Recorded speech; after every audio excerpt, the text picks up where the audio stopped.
દિવાળી અને નવા વર્ષે સુરતીઓ કરોડો રૂપિયાના ફટાકડા ફોડી નાખે છે। જો કે ફટાકડાનું ઉત્પાદન થાય છે તેવા રાજ્યમાં ભારે વરસાદે દિવાળીમાં ફટાકડાની અછત ઊભી કરી છે।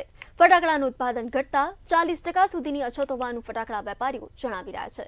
આ સાથે જ અછતને કારણે ફટાકડાના ભાવમાં પણ વધારો નોંધાયો છે।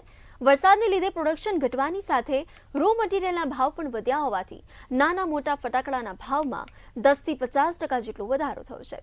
જ્યારે આ દિવાળીએ pop-up, bidi bomb, wonder throw, Donald Duck જેવા ફટાકડા બાળકોમાં હોટ ફેવરિટ બન્યા છે।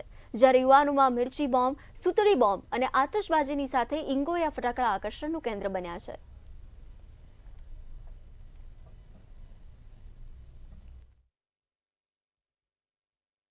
આ વર્ષે ફટાકડાનો ભાવ જરાક વધારે જ છે, પણ એટલે વધારે હોય તો કોઈ વાંધો નહીં આવે કે તહેવાર છે, તહેવાર બધા ઉજવવાના છે, એટલે ભાવથી કંઈ ફરક નહીં પડે। તો પણ 5% 10% જેવું વધારે છે પહેલાંથી। પહેલાં જે ભાવ હતો ને આજનો જે ભાવ છે એમાં બહુ ફરક પડ્યો છે। પ્લસ એમાં વરસાદી વાતાવરણના લીધે ફટાકડાનો માલ એટલો બધો આવતો નથી। એમાં જે માલ આપણે પૂરેપૂરું જોઈએ ખરીદી કરવા માટે નાના પોયરાઓનો છે, કોઈ બી વસ્તુ હોય નાની નાની ફટાકડાની જે નાના પોયરાઓ ફોડે એ બહુ ઓછી મળતી છે અને ભાવ બી જે મળે છે એ બી વધારે ભાવમાં મળે છે।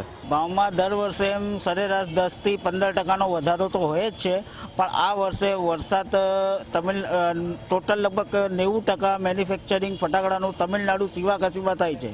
તો આ વરસાદના લીધે આ વખતે પ્રોડક્શન ઓછું થયું છે, એટલે સપ્લાય બી ઓછું આવ્યું છે। અને બીજું કારણ કે રો મટીરિયલ મોંઘું થવાના કારણે અમુક વસ્તુઓમાં 30 થી 35% ભાવ વધારો છે અને સરેરાશ એટલે અમુક 4 થી 5 વસ્તુઓમાં 30% જેવો વધારો છે અને બાકીની વસ્તુઓમાં સરેરાશ જેટલું દર વર્ષે થાય છે 10 થી 15% એટલો વધારો છે।